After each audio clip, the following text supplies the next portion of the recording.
UPSC 2022 में हमसे पूछता है which one of the following statement best reflect idea behind the fractional orbital bombardment system. Fractional orbital bombardment system often fractional मतलब कुछ हिस्सों का कुछ हिस्सों में, ऑर्बिटल मतलब बाहरी, और बॉम्बार्डमेंट सिस्टम देखते हैं often talk about in media. देखते हैं बताएगा मुझे। Spacecraft moves along a comet with the same speed and place a probe on its surface. Missile is put on stable orbit around Earth and deorbit over target. A spacecraft land on another planet. इसे पूरी तरह काट दो। A hypersonic missile is launched into space to counter the asteroid approaching to Earth.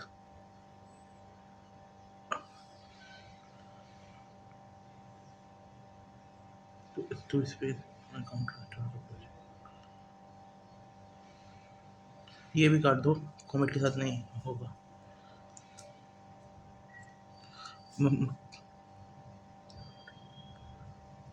ये अंतर है इसका।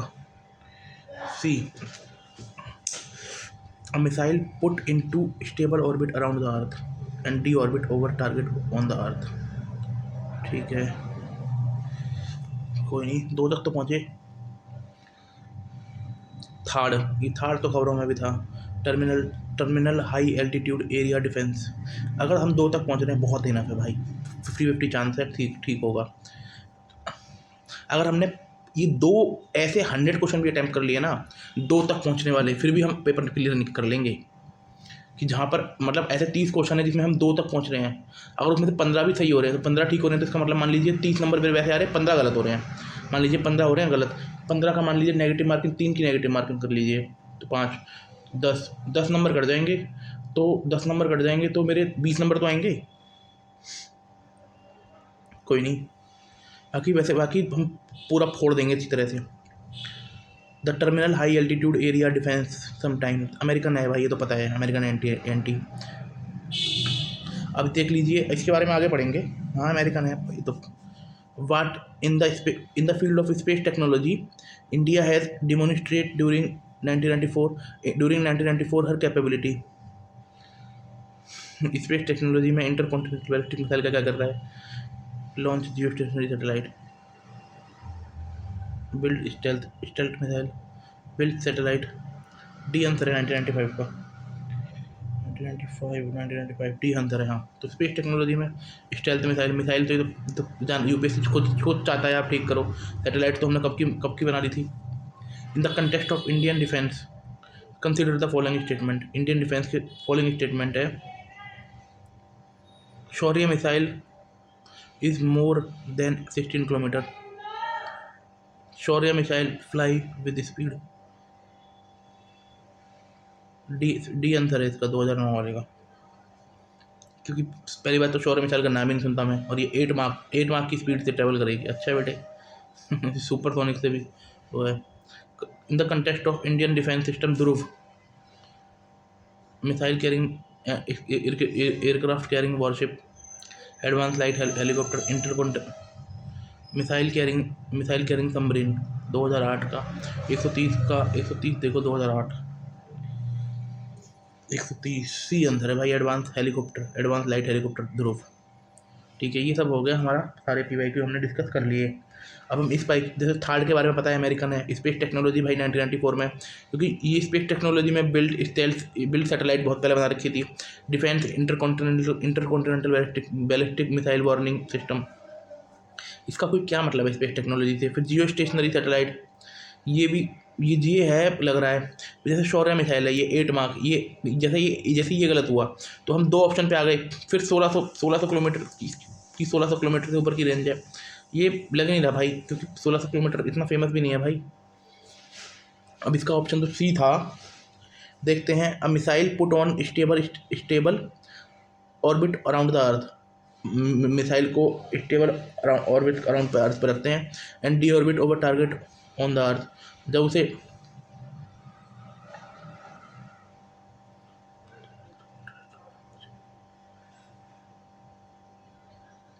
ठीक है, ये भी ठीक लग रहा था हाइपरसोनिक वाला, पर उसमें हाइपरसोनिक बोल रहा था ना, हाइपरसोनिक बोल रखा था, एक स्पेशलिस्ट बोल रहा है। ठीक है, देखते हैं। This question seems difficult but doable if analyse each option logically. In these kinds of question, UPSC use two types of tactics confuse student. First, all option contain exact definition. Her option एक exact definition बताता है।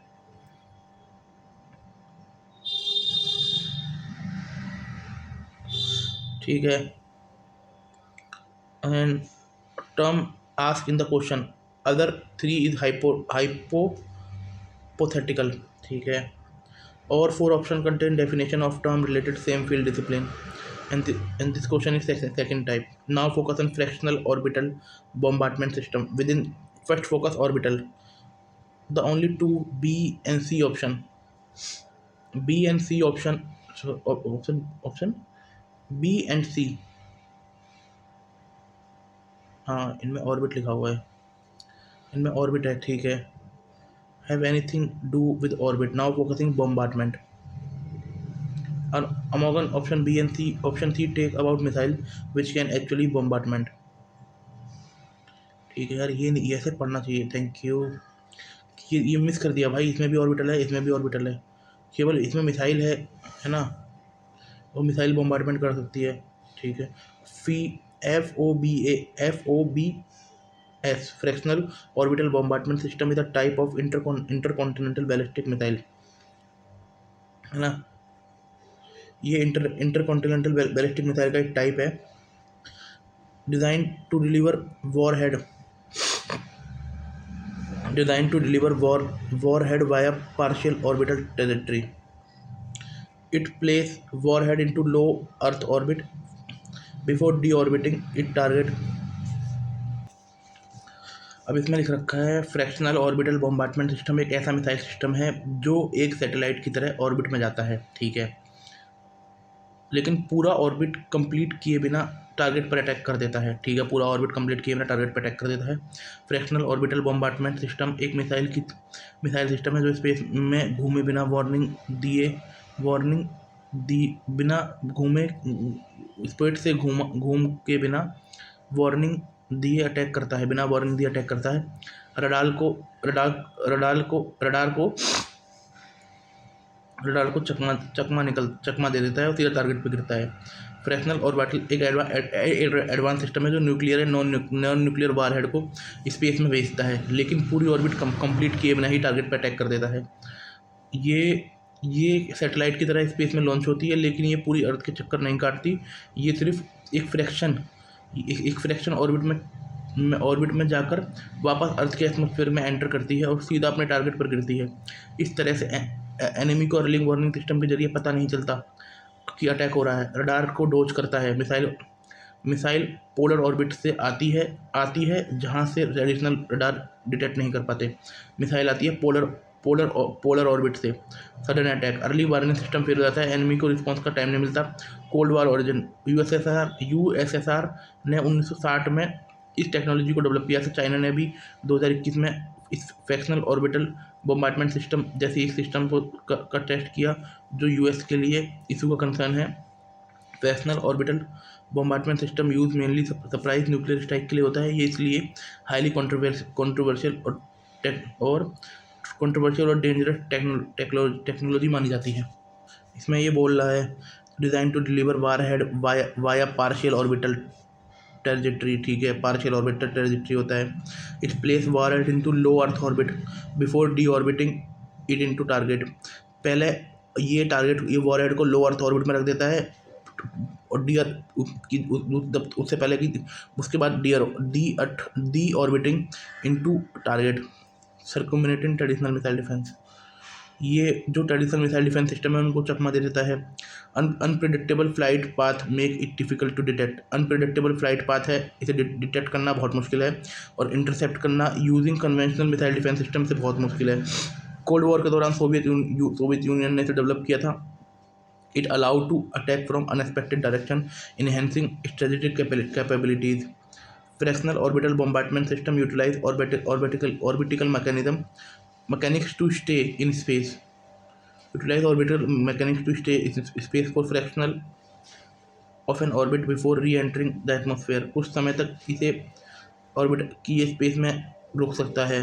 Current relevance, China ने 2021 में test किया था new hypersonic glide vehicle, tested a new hypersonic glide vehicle जो glide करके space से आता है। अब पढ़ लेते हैं direct energy weapon. Directed energy weapon the era of directed energy weapon finally here. Directed energy weapon are weapon that emit focused light in the form of laser, microwave, partial beam to damage और disable target। ये जो वैसे weapon होते हैं ये energy को emit करते हैं। एनर्जी हो सकती है लेज़र की फॉर्म में, माइक्रोवेव की फॉर्म में और पार्शियल बीम की फॉर्म में। Type 1 high energy laser use for precision targeting and destroying missile. ये जो हाई एनर्जी लेज़र हैं ये यूज़ करते हैं प्रिसिशन टारगेटिंग पे एंड डिस्ट्रॉइंग मिसाइल के लिए, ड्रोन के लिए। अरे लेज़र बीम नहीं मारता तुम्हारा वो आयरन बीम नहीं है वो इजराइल का प्रोजेक्टाइल। माइक्रोवेव वेपन, अब इसमें माइक्रोवेव वेपन आ गए दूसरे वाला। Disable electronic system by emitting high power microwave. ये जो माइक्रोवेव वेपन है ये आपके इलेक्ट्रॉनिक सिस्टम को ख़राब कर देगा। पार्शियल बीम वेपन ऐसे होते हैं accelerated charge particle to high speed of physical damage. ये पार्शियल बीम वेपन होते हैं accelerated charge particle to high speed physical damage. ठीक है, जो ये पार्शियल बीम वेपन है ये एक वेपन एक ऐसा हथियार है जो एक्सेलरेटर की तरह चार्ज पार्टिकल को हाई स्पीड पर भेजता है ताकि एनिमी को फिजिकल डैमेज दे सके। ये पावरफुल वेपन है जो बिजली जैसे पार्टिकल को तेज़ी से चलाकर दुश्मन की तरफ चोट पहुंचाता है। इसका यूज़ देख लीजिए, मिसाइल डिफेंस में यूज़ कर सकते हो, ड्रोन को काउंटर करने में कर सकते हो, crowd control and non lethal operation, crowd control में कर सकते हो, नॉन लीथल ऑपरेशन में कर सकते हो। Space based defence against satellite and missile, space में अपनी मिसाइल और सैटेलाइट को बचा सकते हो, है ना। हाई एक्यूरेसी है और तुम्हारा स्पीड इंगेजमेंट भी बेस्ट है। Minimum collateral damage, infinite ammunition, limited by power supply only, high power requirement and thermal management. ठीक है, reduce effectiveness in adverse weather condition. Adverse weather condition में थोड़ा ये आपको धोखा दे सकता है, बाकी हाई पावर रिक्वायरमेंट और थर्मल मैनेजमेंट की ज़रूरत पड़ती है। Kinetic energy weapon are use kinetic energy rather than explosive की जगह इसमें काइनेटिक एनर्जी का यूज़ होता है। To destroy target they rely on high speed impact cause damage. High speed impact से डैमेज होता है। अब इसमें क्या लिखा हुआ, house panel to study arm force preparedness to deal non kinetic warfare. अब काइनेटिक एनर्जी वो एनर्जी होती है जो किसी ऑब्जेक्ट के मोशन की गति की वजह से है। जब कोई चीज़ मूव करती है तो उसमें काइनेटिक एनर्जी होती है, जितनी ज़्यादा स्पीड या मास होगा उतनी ज़्यादा काइनेटिक एनर्जी होगी। ठीक है, एग्जाम्पल काइनेटिक किल व्हील पूछेंगे। Kill vehicle, kinetic kill vehicle use in missile defence system to intercept threat. भाई काइनेटिक किल व्हीकल है, ये मिसाइल डिफेंस सिस्टम है, ये इंटरसेप्ट करता है थ्रेट को। Rod from God concept, launching tungsten rod from space for kinetic striker. अब इसका यूज़ है मिसाइल इंटरसेप्शन में, anti armour and bunker busting operator, space based offensive and defence system. Merit है minimum mechanism rely on speed on mass. Simple mechanism rely on speed and mass, effective against heavily armoured target, required precise targeting. इसका थोड़ा system है, precise targeting थोड़ा इसका system है ना, ये थोड़ा इसमें ख़राब है। बाकी high production and deployment cost भी है। अब जो काइनेटिक किल व्हीकल है, ये पूछ सकता है, ये ऐसा व्हीकल ऐसा मिसाइल है सिस्टम है का हिस्सा होता है, एक ऐसा मिसाइल सिस्टम का हिस्सा होता है जो एनिमी की मिसाइल या सैटेलाइट को डायरेक्ट इम्पैक्ट से डिस्ट्रॉय करता है बिना किसी एक्सप्लोसिव के। डायरेक्ट डायरेक्ट इम्पैक्ट मतलब टकरा देता है। काइनेटिक किल व्हीकल एक ऐसा मिसाइल इंटरसेप्टर है जो एनिमी की मिसाइल को टकरा कर तोड़ता है। इसमें बम नहीं होता, सिर्फ हाई स्पीड इम्पैक्ट से टारगेट डिस्ट्रॉय हो जाता है। ये हिट टू किल टेक्नोलॉजी पे काम करता है ना। इसमें सिर्फ काइनेटिक एनर्जी से डैमेज किया जाता है। अब जैसे ये रॉड फ्रॉम गॉड है, रॉड फ्रॉम गॉड ये कॉन्सेप्ट है, ये हुआ नहीं है। हाइपोथेटिकल वेपन सिस्टम है जो स्पेस से टंगस्टन रॉड को अर्थ पर हाई स्पीड से गिराकर काइनेटिक एनर्जी के जरिए डिस्ट्रक्शन करता है। ये काइनेटिक एनर्जी स्ट्राइक का एग्जाम्पल है। इसमें एक्सप्लोजन नहीं है बल्कि स्पीड और मास से डैमेज होता है, न्यूक्लियर बॉम्ब जैसा इफेक्ट बिना किसी रेडिएशन के। अब टंगस्टन एक धातु है जो अपने बहुत हाई मेल्टिंग पॉइंट तभी इसे यूज़ कर रहे हैं और मजबूती के लिए जानी जाती है। इसका यूज़ इलेक्ट्रिक बल्ब में होता है, मिसाइल में होता है, कटिंग टूल में होता है, मिलिट्री वेपन में होता है। ये भारी होती है, इसलिए इसे रॉड फ्रॉम गॉड के जरिए काइनेटिक वेपन में इसका यूज़ होता है। और टंगस्टन का हाईएस्ट मेल्टिंग पॉइंट है, मतलब टंगस्टन से ऊपर कोई नहीं है। इसका melting point almost 3422 degree Celsius है। और लेकिन इसमें कुछ अलाव या कंपाउंड या टेंटलम हैफनीशियम कार्बाइड मिला दिया जाए तो इसका मोल्टिंग, अगर लेकिन कुछ अलाव या कंपाउंड जैसे टेंटलम हैफनियम कार्बाइड को मिला दिया जाए, टेंटलम हैफलन कार्बाइड को मिला दिया जाए तो उसका मेल्टिंग पॉइंट टंगस्टन से ऊपर जा सकता है। वो 3990 डिग्री सेल्सियस हो सकता है। अब ऑर्बिटल जो ये रॉड फ्रॉम गॉड है ना, रॉड फ्रॉम गॉड, इसमें टंगस्टन को भी गिराया जाएगा ऊपर से। अब देख लेते हैं। अब यह है एक orbital transfer vehicle. Orbital transfer vehicle is a spacecraft designed to transport payload between different orbits. ये स्पेसक्राफ्ट है जिसे डिज़ाइन किया गया है कि ये पेलोड को ट्रांसफ़र कर सके डिफरेंट ऑर्बिट्स के बीच में after being launch into space. अब इसके characteristics soon low. Equipped with propulsion system for orbital manoeuvre, ठीक है। कैपेबल फॉर डिप्लॉइंग सैटेलाइट को डिप्लॉइंग कर सकता है।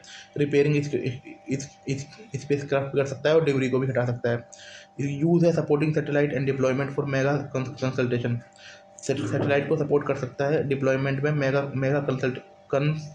Consultation. Enabling N orbit service and refuelling mission. Orbit service को इनेबल करता है एंड रिफ्यूलिंग मिशन करता है। Facilitating space exploration and scientific mission. Space facilitate करता है स्पेस एक्सप्लोरेशन को एंड साइंटिफिक मिशन को। मैरिट हो गया इसका reduce cost by consolidating multiple orbital task. ये कॉस्ट को रिड्यूस कर देता है। Consolidating multiple task. Enhance satellite longevity through maintenance. ये सैटेलाइट की लॉन्गिविटी बढ़ा देता है मेंटेनेंस के थ्रू।